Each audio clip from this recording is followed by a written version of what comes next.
মহান স্বাধীনতা ও জাতীয় দিবস কুচকাওয়াজের প্রস্তুতি চলছে পুরোদমে।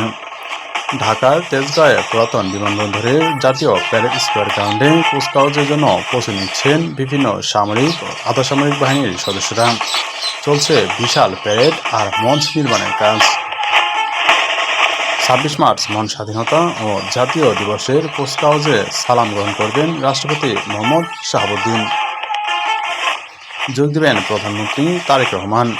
তিন বাহিনী প্রধানমন্ত্রী পরিষদের সদস্যসহ সরকারের ঐক্যগত কর্মকর্তা এছাড়াও উপস্থিত থাকবেন বিভিন্ন দেশের রাষ্ট্রসহ দেশি বিদেশি অতিথিরা। শনিবার সকাল ৮টায় প্যারেড গ্রাউন্ডে দেখা যায় মহড়ার প্রস্তুতিতে ব্যস্ত সময় পার করছেন সেনা, নৌ, বিমান, স্কোয়াড গার্ড পুলিশ, বিজিবি ব্যাটালিয়ন, জেলা পুলিশ বিভিন্ন সদস্যরা। তবে আশা করা যাচ্ছে প্রতি বছরের থেকে এবছর প্যারেডটি হবে এক বিশাল উন্মোচনায়।